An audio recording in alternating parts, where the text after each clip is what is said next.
अस्सलाम वालेकुम जी, this is ज़ैनी ख़ान। और सॉरी कुछ दिनों का मेरा गैप आ गया, इसलिए मैं आप लोगों से बात नहीं कर सकी हूँ।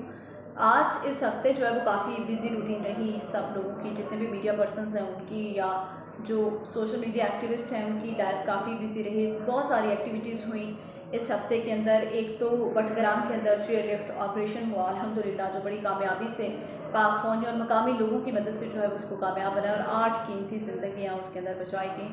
उसके बाद तोशाखाना केस के हवाले से अहम डेवलपमेंट कुछ सामने आने वाली है। आज देख रहे हैं कि इमरान खान साहब को रिहाई मिलती है या नहीं, लेकिन मेरा अगर पर्सनल ओपिनियन मुझसे पूछा जाए तो मुझे नहीं लगता कि इमरान खान साहब को जो है वो आज रिहाई मिलती हुई नज़र आ रही है।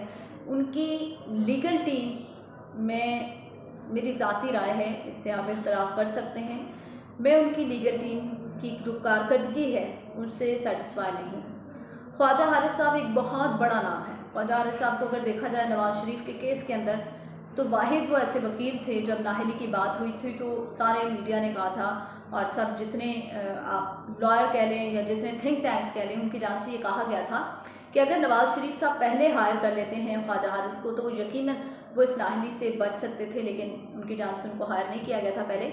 अभी इमरान खान की जो टीम है उससे उन्होंने अलहदगी अख्तियार कर ली। उन्होंने कहा कि उनकी कुछ अपनी ज़ाती वजूहत हैं, और दूसरा उनकी जान से कहा गया था कि पीटीआई की जो लीगल टीम है उसके अंदर डिसिप्लिन की कमी है।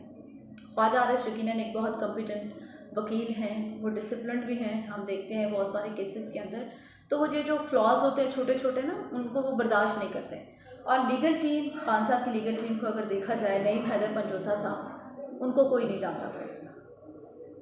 लतीफ़ खोसा का एक नाम है, लेकिन उनका नाम वकालत से ज़्यादा सियासतदान के तौर पे लिया जाता है, क्योंकि वो गवर्नर रहे हैं, बड़ा इंपॉर्टेंट रोल रहा है उनका पाकिस्तान पीपल्स पार्टी के अंदर।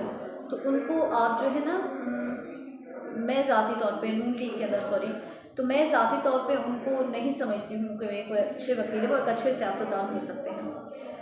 आबिद ज़ुबैरी साहब एक बिल्कुल नया चेहरा, काम करते रहे होंगे वो, लेकिन एक नया चेहरा इतने बड़े और इतने सीरियस केस को, जहाँ पे साबिक वज़ीर आज़म का केस है और बड़ा इंपॉर्टेंट केस है कि वो उस केस में जेल में हैं, तो उनकी लीगल टीम की तरफ से बहुत सारी गलतियाँ की जा रही हैं।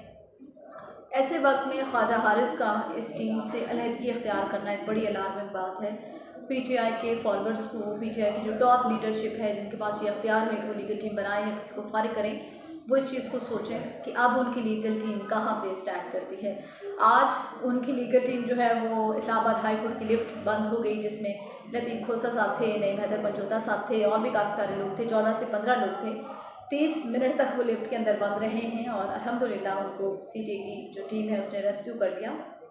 अभी देखते हैं आज खान साहब को रिहाई इस केस में मिलती है या नहीं, लेकिन अगर ज़ाती राय पूछी जाए तो मैं नहीं कहूँगी कि नहीं, इन केस में उनको इस लीगल टीम के साथ उनको रिहाई नहीं मिल सकती। कल एक बड़ा इंपॉर्टेंट मैं एक चीज़ शेयर करूँ, कल एक हुआ लतीफ़ खोसा साहब की जानिब से जस्टिस जमाल मंदुखेल साहब के साथ एक मुकालमा हुआ, जो कि बड़ा एक इंटरेस्टिंग मुकालमा था। कहीं से भी अगर आप आई विटनेस हों या अगर आप फॉलो कर रहे हों उस सारे लीगल प्रोसेस को, तो आपको बड़ी हंसी आएगी और आप बिलीव नहीं करेंगे कि ये कैसे हो सकता है।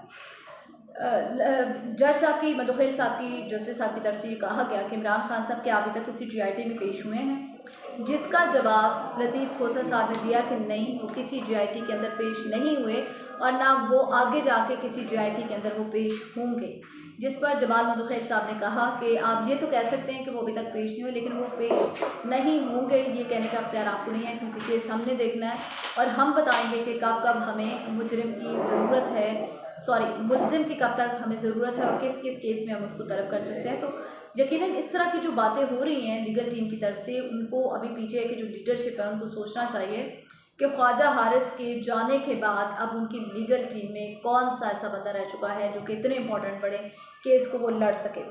फिर अभी पीटीआई को ज़रूरत भी है सोशल मीडिया को भी कंट्रोल करने की। जिस तरह ट्रोलिंग हो रही है, अगर ठीक है वो ये कहते हैं कि उनकी टीम की तरफ से ये नहीं किया जा रहा, तो उनका काम है कि वो उस चीज़ की तरदीद करें जो कि होती हुई नज़र नहीं आ रही। बटग्राम का ऑपरेशन हुआ, आप ट्विटर उठा के देख लें, आप सोशल मीडिया पे कहीं पे भी देख लें कि पूरी कोशिश की गई कि जो लोग हैं वो मर जाएं ताकि उसका ब्लेम जो है वो पाकिस्तान आर्मी के ऊपर लगाया जा सके। तो पीटीआई को भी सोचना होगा, सोशल मीडिया जो उनकी टीम है उनको सोचना होगा कि अगर वो इन्वॉल्व नहीं है, या तो वो क्लियरली आके कहते हैं कि हमारा एजेंडा है, हम फ़ौज के ख़िलाफ़ स्टेटमेंट देंगे, हमें ये प्रॉब्लम्स हैं उनसे, तो हम करेंगे ये फ़ाइट। लेकिन अगर वो नहीं कर रहे तो एटलीस्ट उनको एक स्टेटमेंट देनी चाहिए कि वो अपनी पोजीशन को क्लियर करें कि उनकी टीम की तरफ से ये सारा कुछ नहीं किया जा रहा।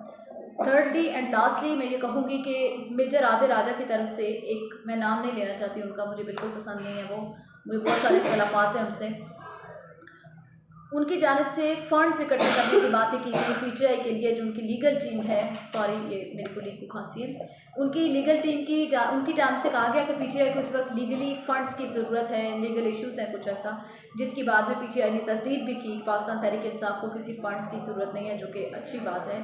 इसी तरह स्टैंड ले पीटीआई सोशल मीडिया जो टीम है वो स्टैंड ले और वो लोगों से पूछे, जो थिंक टैंक्स हैं उनसे पूछे उनकी राय कि इस केस को कैसे देखा जा सकता है, कौन सा वकील है जो इस केस को बेहतर तरीके से कर सकता है। और जब प्रोपेगेंडा हो रहा होता है किसी भी इंस्टीट्यूशन के ख़िलाफ़ तो उनका काम बनता है कि वो अपना मौक़िफ़ वाज़ेह करें। इस दुआ के साथ इख्तिताम करेंगे कि अल्लाह पाकिस्तान और पाकिस्तानी के लिए आसानियाँ पैदा करें। अल्लाह हाफ़िज़।